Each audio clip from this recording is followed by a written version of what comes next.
Hello everyone, welcome to my channel Steno Tubers. तो आज हम बात करेंगे हमारे मॉक्स के ऊपर। देखिए, कई बारी होता क्या है कि हम मॉक्स देते तो रहते हैं बट हमारे जो नंबर्स रहते हैं, जो मार्क्स आते हैं, वो एक लिमिटेड रेंज में ही फंस कर रह जाते हैं। फॉर एग्ज़ाम्पल कई बच्चे ऐसे होते हैं जो अच्छी तैयारी के साथ भी अपने मार्क्स 130 टू 140 के रेंज में या 120 के रेंज में ही स्कोर कर पाते हैं। बट उनको समझ ये नहीं आता कि आखिर उनके जो मार्क्स है वो इम्प्रूव क्यों नहीं हो रहे हैं, क्यों नहीं वो एक लिमिटेड रेंज के बाहर जा सकते हैं। होता क्या है कि आप मॉक्स देते तो हैं, एक मॉक देंगे, दो मॉक देंगे, तीन देंगे, चार देंगे, यहाँ तक कि 10 मॉक भी दे देंगे। बट आपकी सबसे बड़ी गलती होती है कि आप उस मॉक को सीरियसली नहीं लेते। क्यों? क्योंकि आपको लगता है कि मैंने तो मॉक दे दिया, अब मुझे टोटल रिज़ल्ट अपना पता चल गया, मार्क्स पता चल गए, और अब मुझे इसमें क्या करना है। तो देखिए, जब तक आप अपने मॉक को उसको उसकी हिस्सेदारी नहीं देंगे ना, उसको टाइम नहीं देंगे, तब तक वो आपके किसी भी काम का नहीं है। देखिए, होता क्या है, जब आप मॉक देते हैं तो आप उस पैटर्न से, उसके क्वेश्चन के टाइप से फ़ैमिलियर होते हैं, ठीक है। आप क्वेश्चन अटेम्प्ट करते हैं, आपके क्वेश्चन सही होते हैं, गलत होते हैं, कुछ अनअटेम्प्टेड रह जाते हैं, कई सारे मार्क्स तो नेगेटिव मार्किंग में चले जाते हैं। तो इस जगह पर आपको समझने की ज़रूरत है कि आपके मार्क्स जा कहाँ रहे हैं। जो आपके प्लस मार्क्स हैं, मतलब आप जो मार्क्स स्कोर कर रहे हैं वो तो आप कर ही रहे हैं। मान लेते हैं कि किसी बच्चे के 135 मार्क्स आते हैं, जैसे मेरे शुरू में 135 मार्क्स आते थे। तो मैंने ये गौर किया कि मेरे मार्क्स जो जा रहे हैं वो जा कहाँ रहे हैं। तो कई सारे मार्क्स तो नेगेटिव मार्किंग में चले जाते हैं।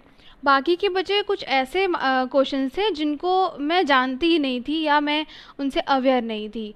तो मेरे साथ तो ये प्रॉब्लम थी। आपको एग्ज़ामिन ये करना है कि आपके साथ क्या प्रॉब्लम है, या किस तरह के क्वेश्चन में आप जो है स्कोर नहीं कर पा रहे हैं, किस तरह के टॉपिक में आप स्कोर नहीं कर सकते, और कैसे उस टॉपिक को आपको बेहतर बनाना है। तो इन्हीं सारे क्वेश्चंस को मैंने एक वीडियो में कंसाइज़ करते हुए ये वीडियो बनाया है, जिसमें आपके सारे डाउट्स क्लियर होंगे। तो चलते हैं, देखते हैं how to increase marks in mocks. कैसे आप अपने मार्क्स इंक्रीज़ कर सकते हैं मॉक्स में, ताकि आप अपने ओरिजिनल एग्ज़ाम में बेटर परफॉर्म कर पाएँ। तो देखिए, सबसे पहले आपको करना ये है कि जब आप अपने मॉक का रिज़ल्ट देखते हैं, अपनी टेस्ट सीरीज़ देते हैं, उसका रिज़ल्ट देखते हैं, तो आपको अपनी क्वेश्चंस की कैटेगरी डिवाइड करनी है। ठीक है, क्वेश्चन से मेरा मतलब जो उसमें सारे ऑप्शन रहते हैं, अनअटेम्प्टेड, इनकरेक्ट, करेक्ट, और किस में आपने ज़्यादा टाइम लिया है, किस में कम टाइम लिया है। तो इस तरह से आपको अपने क्वेश्चंस की कैटेगरी डिवाइड करनी है। उसके बाद अपने मॉक्स ही आप इम्प्रूव कर सकते हैं। देखते हैं पहली कैटेगरी कौन सी है। पहली कैटेगरी है करेक्ट क्वेश्चंस की। ठीक है, कॉन्ग्रेचुलेशंस, आपने जितने भी करेक्ट किए हैं क्वेश्चन, एटलीस्ट उन पे आप प्राउड होइए कि आपने इतना भी सही किया है। हमेशा कम की तरफ मत भागिए, जो आप अच्छा कर रहे हैं उस पे भी अपने आप को, आप अपनी पीठ थपथपाइए कि आपने अच्छा किया है।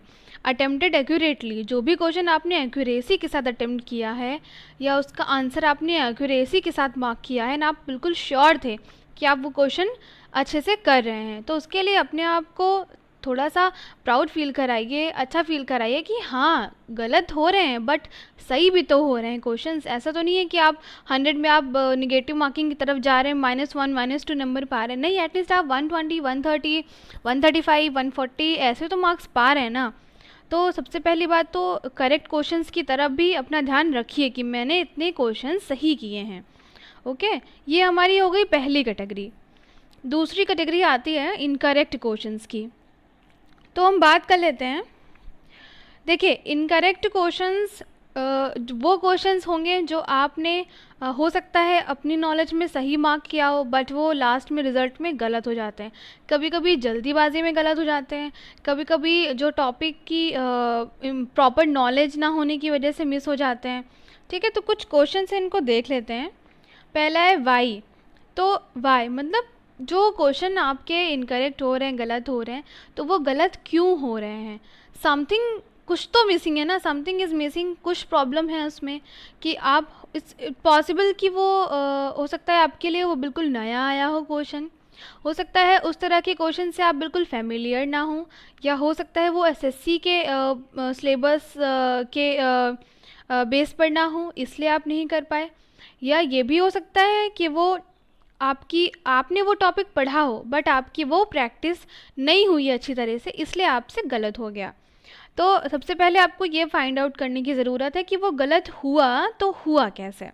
ओके, तो आपने लेट्स अज्यूम कि आपने कोई क्वेश्चन गलत किया है इंग्लिश में।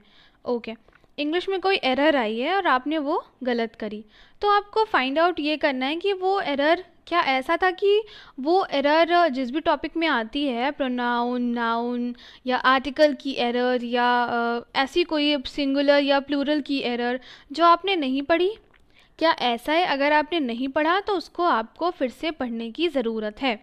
ठीक है, इसीलिए मैंने यहाँ पे लिखा है कि विच टॉपिक, यानी कि वो जो क्वेश्चन आपका गलत हुआ है वो किस टॉपिक से बिलोंग करता है भाई। कि आपने सब कुछ पढ़ा है पर फिर भी क्वेश्चन गलत हो रहा है, डैट मीन्स कि कहीं आपसे कुछ ना कुछ मिस हुआ है। देखिए, अगर आपने कोई टॉपिक बहुत ही अच्छे से 100% कवर किया है फिर भी उसकी गारंटी नहीं होती कि आप उसके क्वेश्चन सही करेंगे, क्योंकि वो बेस्ड होता है आपकी प्रैक्टिस पे और कॉमन सेंस पे। ओके, वेयर वेयर भी आपको ये पता करना है कि अगर आपने वो टॉपिक मिस भी कर दिया है तो वो टॉपिक आखिर है किस जगह से या किस बुक से है, किस एरिया को बिलोंग करता है कि आपसे वो मिस हो गया।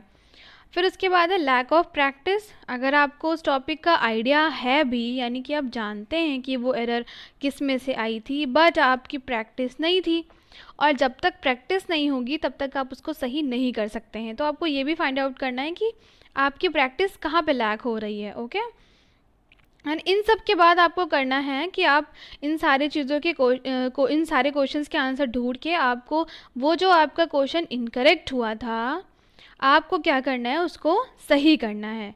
नेक्स्ट टाइम अगर उस टॉपिक से कोई क्वेश्चन आपके मॉक में आता है डैट मीन्स कि आपको वो सही करना है, गलत नहीं करना है। ओके, आपको इतनी अच्छी तरीके से एनालाइज करना है उसको। तो ये हो गई हमारी दूसरी कैटेगरी इनकरेक्ट क्वेश्चंस की। नेक्स्ट हम बात करते हैं अनअटेम्प्टेड क्वेश्चंस। अब देखिए दो तीन तरह की कैटेगरी हो गई हमारे पास, करेक्ट क्वेश्चंस की, इनकरेक्ट क्वेश्चंस की, और अब बारी आती है अनअटेम्प्टेड क्वेश्चंस की, जो क्वेश्चन आपने अटेम्प्ट ही नहीं किए। हो सकता है न्यू टॉपिक हो, ऐसा कोई परफेक्ट पैटर्न नहीं होता कि कोई न्यू टॉपिक आ नहीं सकता, बिल्कुल आ सकता है। हो सकता है आप उससे अवेयर ना हो सकता है इस वजह से आपने अनअटेम्प्ट किया हो, अफ्रेड ऑफ डैट, या ऐसा कोई क्वेश्चन आया हो जो आप जानते हो लेकिन आप उसको करने से डर रहे हो कि ऐसा ना हो ये मेरा गलत हो जाए और निगेटिव मार्किंग में नंबर हमारे कट जाएं। तो ये भी बात हो सकती है। या फिर टाइम नहीं बचा, हो सकता है कि आपको किसी क्वेश्चन में टाइम ज़्यादा लग गया हो, इस वजह से बाकी के क्वेश्चन आपसे रह गए हों। ये भी इम्पॉर्टेंट पॉइंट है, याद रखिएगा। तो आपको करना क्या है, अनअटेम्प्टेड क्वेश्चंस में जितने भी क्वेश्चंस आपने नहीं अटेम्प्ट कर पाए आप, उसका सबसे पहले तो उसकी जड़ तक जानना है, यानी कि उसका रीज़न आपको फाइंड आउट करना है कि आपने क्यों नहीं अटेम्प्ट किया भाई। या तो वो न्यू टॉपिक था, या तो आप उसे डर रहे थे करने में, या तो आपके पास टाइम नहीं बचा था। ठीक है, चौथी चीज़ नहीं हो सकती। तो आपको यही फाइंड आउट करना है कि आखिर आप में ये तीनों में से कौन सी बात है जो आपको उस क्वेश्चन को अटेम्प्ट करने में आपने नहीं कोई इंटरेस्ट दिखाया। तो जब ये आपको पता चल जाए उसके बाद अपनी जो ये सोल्यूशन निकालिए कि अगर न्यू टॉपिक है तो उसको पढ़िए प्लीज़।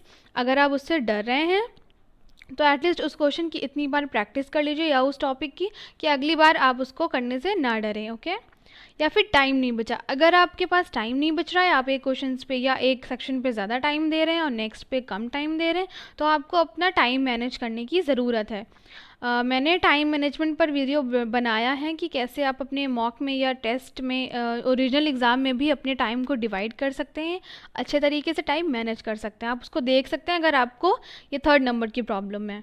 ओके, तो आपको इतनी चीज़ें करते हुए इस तरह से अपने सोल्यूशन निकालने हैं कि जो अनअटेम्प्टेड क्वेश्चन है उसको नेक्स्ट टाइम आप अटेम्प्ट कर सकें।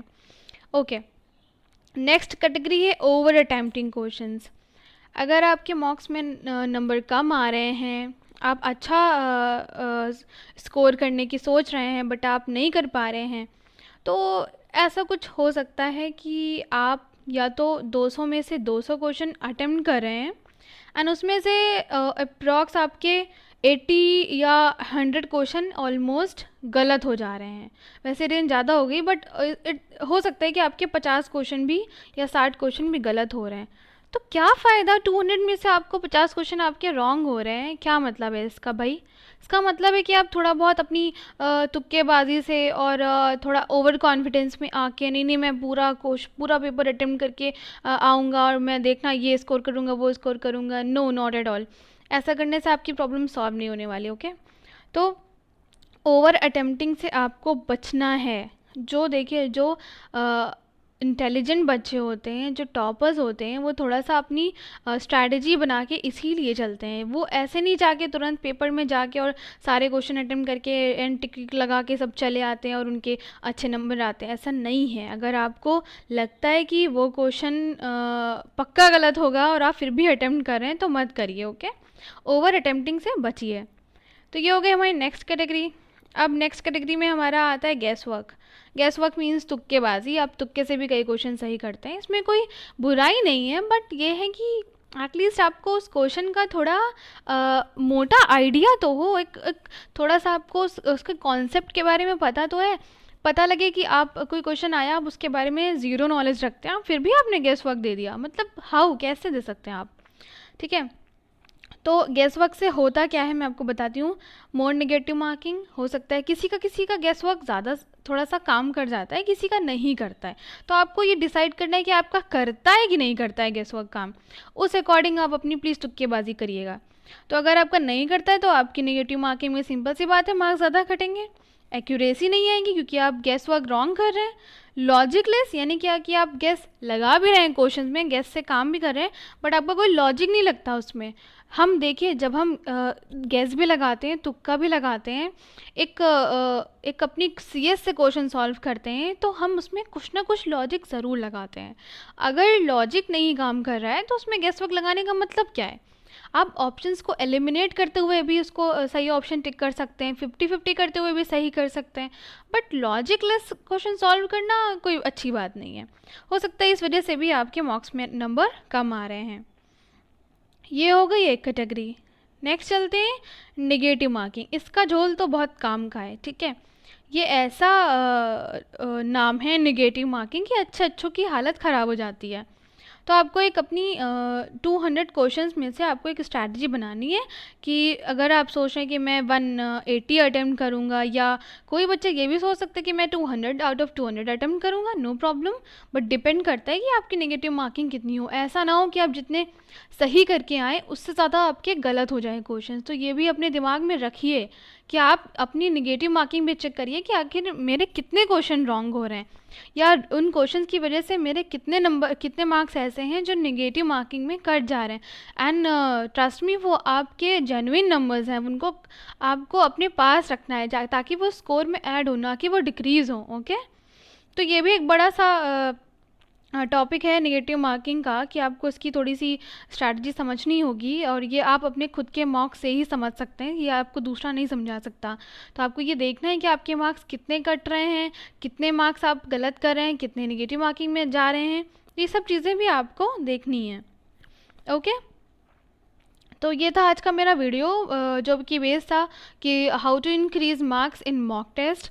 और ऐसा नहीं है कि सबके मॉक टेस्ट में 170 180 ही आते हैं 140। इंसान थोड़े थोड़े से ही बढ़ता है, 110 आते हैं, किसी के 90 आ जाते हैं, 120 होता है, फिर 130 होता है, 145 पहुंचता है, 150 पहुंचता है, 160 पहुंचता है, धीरे धीरे ही वो बढ़ता है। कोई भी इंसान है वो धीरे धीरे ही इंक्रीज़ करता है अपने मार्क्स, कोई एकदम से इंक्रीज़ नहीं कर सकता।